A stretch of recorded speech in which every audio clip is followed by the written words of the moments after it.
안녕하세요. 아토피와 싸우는 사람들 진행하는 우원장입니다. 자, 이번 시간 공부할 주제는요. 과민 반응입니다. 과민 반응, Hypersensitivity Reaction. 이건 뭐 그냥 말 그대로 오버한다는 거죠. 뭐가? 면역계의 대응이 오버한다는 거죠.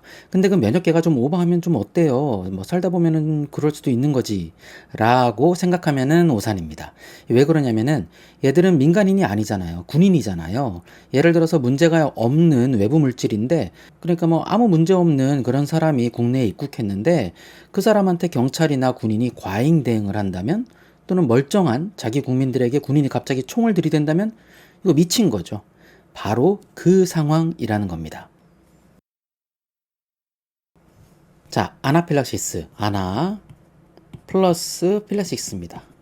1913년 노벨 생리의학상 수상자는 바로 프랑스 파리 대학교 의학부 생리학과에 있는 샤를리제 교수, 바로 이분이었습니다. 그리고 그가 노벨상을 받은 이유, 즉 의학계에 공헌한 내용이 바로 폴 줄스 포티에와 함께 연구한 과민증, 즉 아나필라시스에 대한 거였습니다. 코로나 백신 때문에 이제 거의 모든 사람들이 한 번쯤은 들어보게 된 이 아나필리시스, 이거는 즉시형 면역 반응, 즉 제1형 타입 1 과민 반응의 대표적인 증상입니다. 우리가 병원에서 코로나 백신 맞을 때 백신 주사 맞고 나서 병원에서 바로 나가지 말고 집에 가지 말고 한 2-30분 정도 경과 지켜보고 별 문제 없으면 집에 가라고 하잖아요. 그 이유가 바로 이 백신에 의한 아나필라시스 반응이 혹시나 발생할까봐 해서 그러는 거예요. 여기서 이 아나필라시스라는 이름을 만든 사람이 바로 이분 샤를리제 교수라고 합니다. 그전에는 프로필라시스, 필락시스. 그전에는 프로필락시스라고 하는 개념만 있었거든요. 그리스어에서 PHYLAX, 필락스라고 하는 게 이게 방어라는 의미예요. 이 의미인데 그 앞에 프로가 붙은 거죠. 그러니까는 이게 무슨 말이겠어요? 미리 방어한다, 즉 예방한다는 의미겠죠. 우리가 이미 예전에 공부한 디프테리아, 그걸 물리친 에밀폰 베링이나 제너가 발견한 천연두 백신 같은 거, 그런 거가 다 프로필라식스, 즉 미리 방어하는 거를 말합니다. 그런데 조금 다른 증상이 발견된 거, 아니 좀 반대 방향의 증상이 발견된 거예요. 그게 바로 과민 반응입니다. 이거 관련한 에피소드가 있는데요. 와, 이런 데 가보고 싶죠. 우리 해외여행 언제 가나요? 지중해라고 해요, 여기가. 아름다운 지중해에서 수영하던 사람들이 많았겠죠. 그 사람들이 포르투칼 카라벨이라고 하는 특이한 이름의 해파리한테 쏘였는데요. 유독 심하게 반응하는 사람들이 있었다고 합니다. 그리고 그 원인, 즉 독성 물질이 어떠한 단백질이라는 걸 알아냈습니다. 그래서 이 단백질에 대한 예방접종을 연구해 봤을 거 아니에요. 그런데 그 당시에, 그러니까 이때가 언제냐면 지금으로부터 100년 전이에요. 이때는 예방접종이라는 게 어떤 거였냐면은 약화된 독소를 그냥 바로 넣어주는 거죠. 접종하는 거죠. 그러니까 일단 무해한 용량의 독소를 1차적으로 접종하고, 그 다음에 괜찮다 그러면은 조금 더 강한 독소를 재접종하는 그런 방식이었거든요. 지금처럼 아주번트를 더해서 뭐 한 번에 끝난다, 두 번에 끝난다, 그런 뭐 가공을 더하는 그런 게 아니고요. 말 그대로 생백신을 그 당시에는 썼었던 거예요. 그렇게 반복적으로 주사를 주다가 혈청 내에 항체가 충분하게 생성되면은 예방접종이 완료되는 그런 식이었던 거죠. 즉 해당 독소에 대한 민감성이 둔화되도록 하는 건데, 이 특이하게 생긴 해파리 독에게는 이게 오히려 민감성이 증폭되어서 실험동물이 죽는 일들이, 그런 일들이 발생한 겁니다. 개를 대상으로 실행했다고 하네요. 개불쌍하죠. 그래서 그게 왜 발생했는가에 대한 연구를 한 거고, 결국 거기에 아나, 이게 반대라는 의미죠. 그 반대에다가 필라시스, 즉 예방적 대응에 반하는 거라는 이름을 붙인 겁니다. 누가? 바로 그 샤를리제 교수가요. 이렇게 과민 반응에 대해서 중요한 발견을 프랑스에서 한 건 했고, 그 다음에는 영국에서 또 한 건 합니다. 여기서 잠깐 다른 데서 새서 뜬금없이 혈액형 얘기 좀 해볼게요. A형은 소심하고 AB형은 어쩌고 뭐 그런 얘기 아니고요. A형, B형, O형, AB형 그 외에 뭐 RH 플러스 마이너스로 구분하는 이 혈액형은 어떤 분류 방식으로 이렇게 계통이 정해지는지 궁금하잖아요. 이게 뭐냐면은 우리 몸속의 적혈구 표면에는 특정 항원들이 있는데 그 항원의 타입을 분류한 겁니다. 이게 적혈구고 그 표면에 요렇게 파란색 동그리, 노란색 세모 이런 것들이 항원으로 붙어 있는데 그 계통을 분류한 거죠. 만약에 어떤 사람의 적혈구 표면에 A형 항원, 이 노란색 세모죠. 여기서는 A 안티젠, 노란색 세모를 가지고 있다. 그러면은 그 사람이 피에 A형 항원에 대한 항체, 안티-A예요. 이거를 똑 떨어뜨려서 두 개를 막 섞어보는 거예요. 그러면은 항원 항체가 결합하니까 그 해당 적혈구가 파괴되고 응집되어서 혈전이라는 게 응어리가 발생합니다. 그럼 이 사람의 혈액형은 A형이다 라고 얘기하는 거예요. 즉 A형 항체에 안티-A를 섞었는데 응집이 생겨서 반응하면 일단 A형 항원 요게 있는 적혈구를 갖고 있다라고 확인하는 거죠.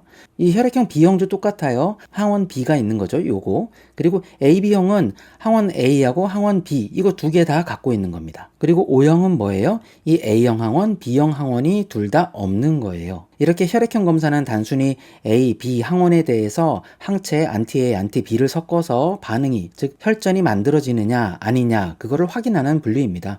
되게 쉬워요.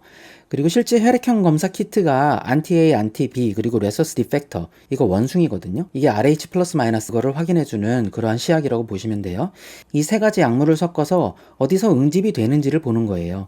이 그림에서 보면은요, 안티-A, 안티-B 시약을 여기다 떨어뜨린 겁니다. 또로록 또로록 또로록 또로록. 그리고 안티-D 이거는 뭐라 그랬죠? RH 플러스 마이너스를 확인하는 거라 그랬죠? 다 여기서 응집이 생겼어요. 그러니까 RH 플러스라는 거예요. 이쪽 애들은. 그래서 위에 것만 좀 보자면은 안티-A를 섞었는데 응집이 없어요. 그런데 안티-B를 섞었는데 응집이 있어요. 그러면은 이 사람의 적혈구 표면에는 B 안티젠이 있어서 안티-B와 응집 반응을 했다는 거죠. 그리고 안티-D에 응집 반응을 했으니까 RH 플러스인데 뭐다? B 플러스이다. 그 다음 거 보면은 안티-A에 응집 반응을 했으니까는 얘는 적혈구 표면에 안티젠 A가 있다는 거고 두 개가 섞여서 혈전을 만든 거고 반대로 안티-B에는 아무런 반응을 하지 않았죠. 그리고 안티-D에는 똑같이 응집 반응했고 그러면은 RH 플러스에다가 A형이라는 얘기죠. A 플러스, A 플러스, A 플러스 다 여기 세 개가 응집돼 있고 이쪽엔 응집 안 했고 그리고 여기서는 보면은 아무것도 다 응집을 안 했어요. 그러면은 뭐죠? 어떤 안티젠도 그러니까 A 안티젠, B 안티젠 둘 다 표면에 없다는 얘기예요. 다만 D에는 다 반응을 했어요. 그러면은 RH 플러스인데 O형이다 라고 얘기를 하는 거예요. 여기에는 AB형은 없네요. 이 사진에는. 이해가 되셨죠? 자, 여기서 예를 들어서 A형 혈액형을 가진 사람이 있어요. 제가 A형인데요. 제 몸의 적혈구에는 A 안티젠이 있고 제 몸의 혈청에는 안티-A가 없어요. 그래서 제 몸이 적혈구 표면에 있는 A형 항원에 대해서 혈전을 일으킬 일이 없고 건강을 유지할 수 있는 겁니다. 그래서 저는 수혈을 받는다면 A형 혈액형이나 O형 혈액형을 받을 수 있어요. 근데 제 몸 안에 있는 혈청에는 안티-B는 있다는 거예요. 물론 저는 RH 플러스니까는 안티-D도 있겠죠. 그래서 만약 제가 B형 혈액형이나 AB형 혈액을 수혈을 받게 된다. 그렇게 엉뚱한 혈액을 공급받게 된다면은 혈전이 발생하면서 목숨이 위험하게 되는 겁니다. 무섭죠? 그런데 말입니다. 여기서 용혈성 빈혈이라는 자가 면역 질환이 나옵니다. 이건 내 몸에 있는 적혈구를 내 몸의 항체나 보체가 달라붙어서 면역계가 작동하는 거죠. 그래서 파괴하는 거예요. 즉 엉뚱한 혈액을 수혈받은 것도 아닌데 내 몸이 정상적인 적혈구 표면에 있는 항원의 항체가 달라붙어서 적혈구를 막 파괴하는 그런 자가 면역 질환입니다. 그런데 그 질병, 즉 용혈성 빈혈인지 아닌지를 검사하는 방법이 바로 쿰스 테스트라고 하는 거예요. 그리고 바로 여기에서 로빈 쿰스라고 하는 영국의 면역학자가 등장합니다. 아이고 이 사람이 얼마나 중요하길래 제가 이 사람 소개하려고 혈액형 얘기까지 꺼냈는지. 아무튼 이 로빈 쿰스는 사실 이 쿰스 테스트로도 충분히 유명하지만 사실 이분이 대단한 게 우리가 지금 공부하는 면역계의 과민 반응의 원인과 기전을 계통별로 분류해냈다는 점입니다. 바로 겔과 쿰스의 분류법입니다. 필립 조지 겔이라는 면역학자랑 쿰스가 1963년에 발표했다고 하는 내용인데요. 정말 오래됐죠. 이 분류를 먼저 대략적으로 좀 훑어보자면요. 타입 1, 즉 1형 과민 반응은 즉시형 과민 반응입니다. TH2랑 IgE 의해서 매개되는 뭐 비만세포 탈괄에 의한 것이고 뭐 호상구가 동원되는 뭐 그런 거죠. 이게 바로 우리가 흔히 경험하는 알러지라고 보시면 됩니다. 그 다음에 타입 2, 즉 2형 과민 반응이죠. 이거는 IgM, IgG 같은 항체가 세포 표면이나 세포 외 기질에 있는 항원이 결합하면서 발생하는 과민 반응입니다. 그래서 항체가 매개된 거잖아요. 즉 항체 매개성 질환이라고 합니다. 이거는 우리 예전에 보체계 공부했을 때 그 보체계 활성화로 인해서 발생하는 그 면역 반응들 있잖아요. 그거 떠올리면 쉽습니다. 그리고 이게 바로 아까 설명드렸던 그 수혈할 때, 즉 내피를 다른 사람한테 줄 때 ABO 혈액형이 맞지 않을 때 발생하는 그 문제를 설명하는 바로 그 기전입니다. 보체 활성화에 따른 IgG, IgM의 결합 또는 ADCC, 예전에 우리 다뤘었죠. 즉 세포 매개, 세포 독성 반응을 통한 그 공격들이 일어나는 거를 2형 과민 반응이라고 하는 거예요. 그리고 타입 3, 3형 과민 반응, 이거는 임뮨 컴플렉스, 즉 면역 복합체 매개된 질환입니다.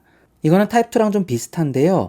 자세한 분류는 나중에 설명드릴게요. 아무튼 이 텍스트에서 설명하는 거는 혈관, 이 혈관 기저막에 침착된 IgM이나 IgG 항체랑 순환 중인 항원이 결합해서 그 결합한 걸 뭐라 그래요? 면역 복합체라 그러잖아요. 그걸 만들어서 그게 호중구와 같은 애들에게 공격 대상이 된다는 겁니다. 가장 흔한 예가 류마티스 관절염 같은 거, 그거의 원인이라고 보시면 돼요. 그 다음에 4형, 타입 4. 4형 과민 반응은 T셀 매개 질환입니다. CD8 T셀하고 CD4 T셀이 나오죠. 이 CD4 T셀하고 대식세포를 활성화시켜서 사이토카인들이 방출되어서 염증이 유발되는 그런 기전이나, 아니면 CD8 T셀, 이거 사이토톡식 T셀이죠. 얘네들이 세포 매개, 세포 용해 반응, 즉 직접적으로 표적세포를 손상시킨다는 겁니다. 오도르는 거나 뭐 접촉성 피부염이나 그런 것들, 또는 뭐 조직이식 거부 반응, 그런 것들에서 보이는 T셀의 활성화 경로가 바로 이 4형 과민 반응이라고 보시면 돼요. 이거 뭔가 근데 좀 어려울 것 같고 약간 복잡해 보이죠? 그래서 이번 시간에는 일단 1형 과민 반응, 즉 알러지에 대해서 다뤄보도록 하겠습니다. 함께 보시죠.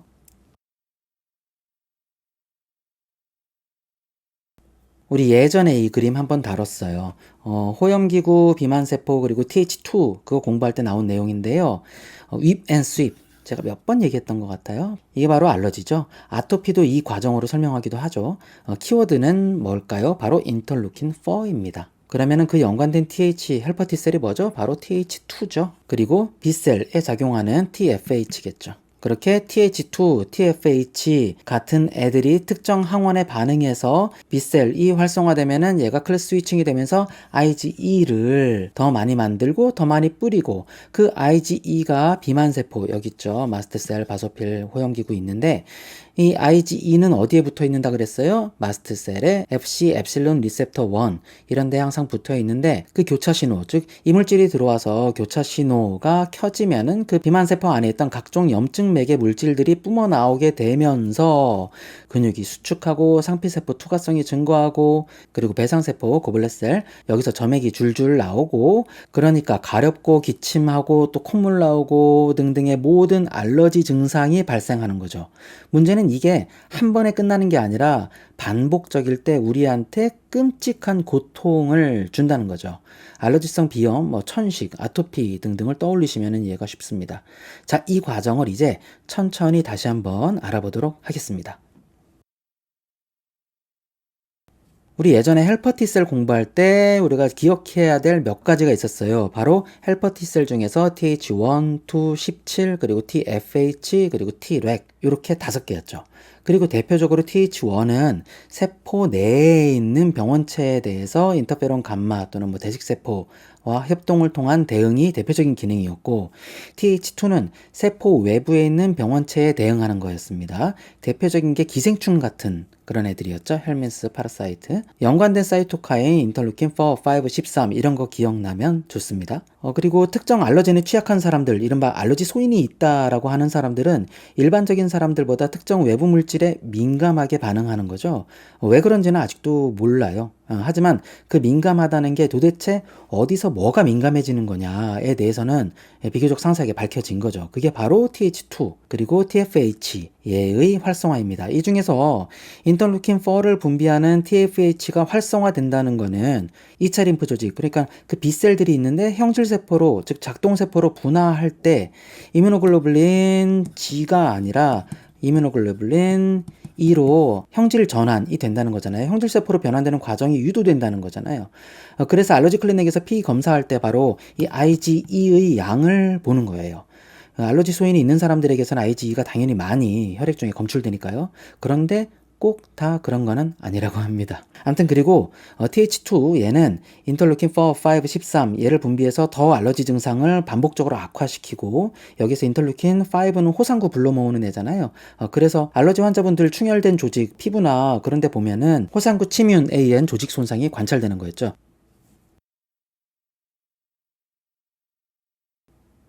자, 이게 평상시 상태의 비만세포고, 이게 활성화된 비만세포입니다.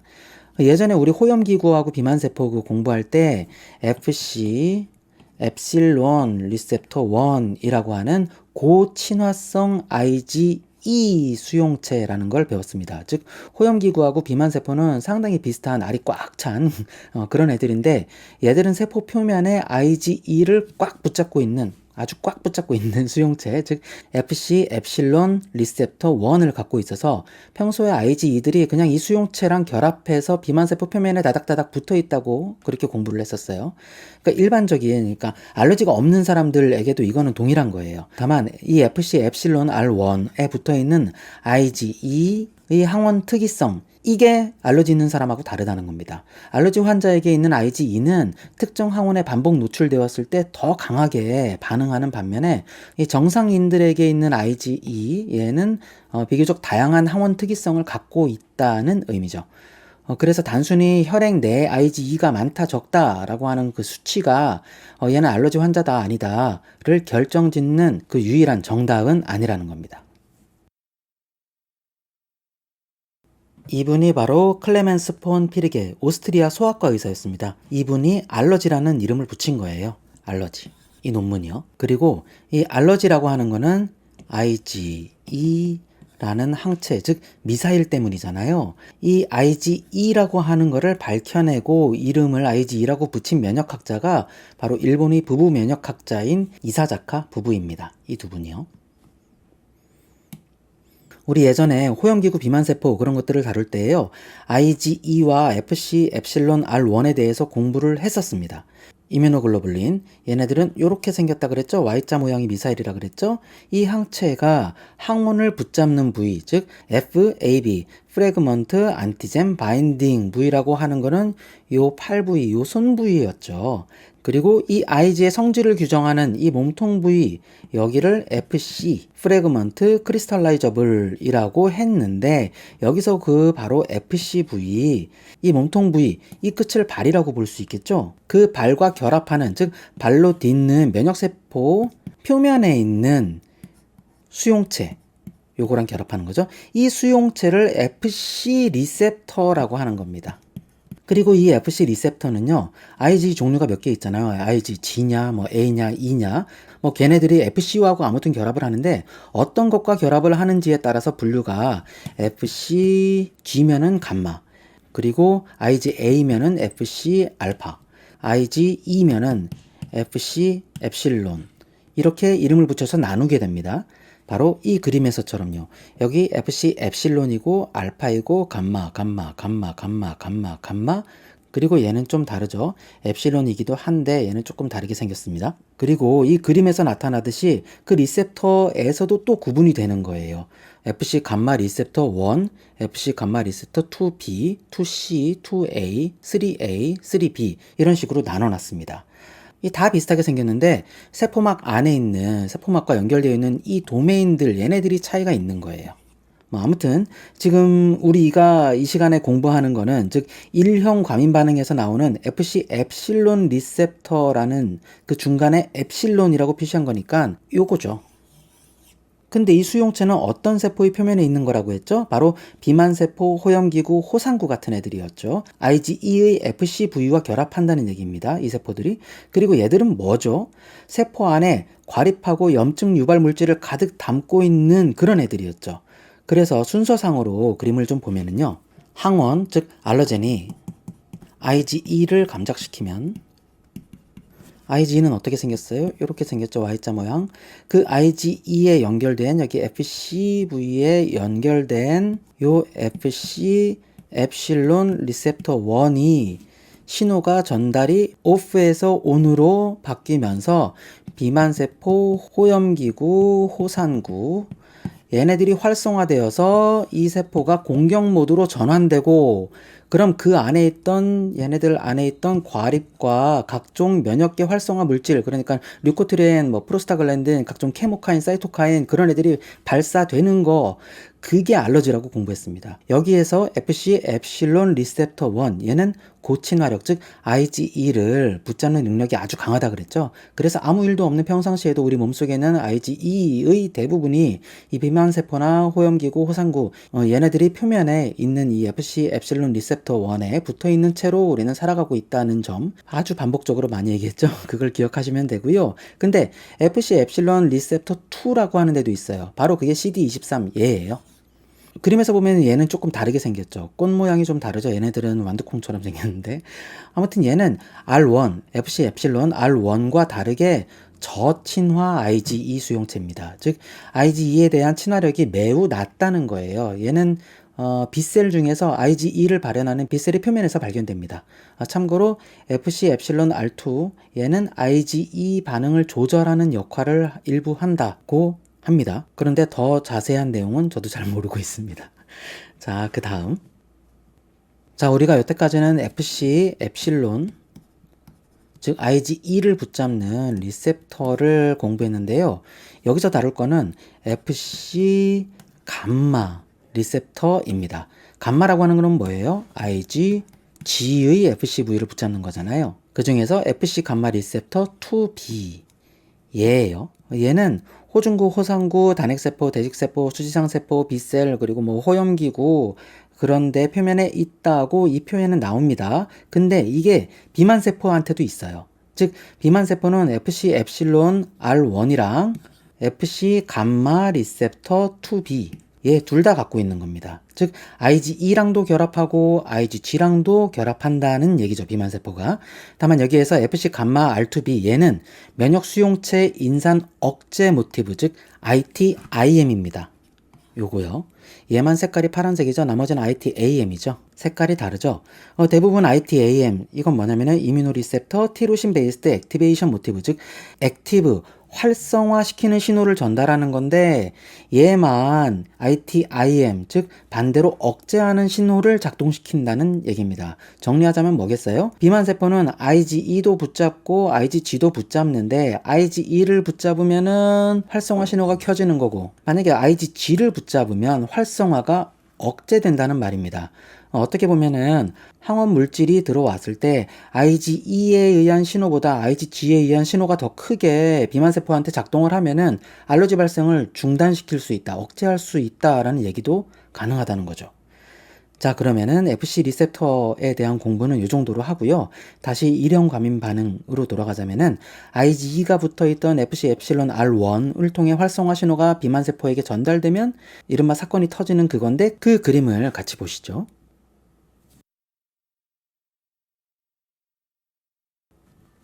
이게 비만세포예요. 그리고 비만세포의 세포막에 있는 FC 엡실론 R1 얘 위에 IgE가 이렇게 Y자가 붙어 있어요.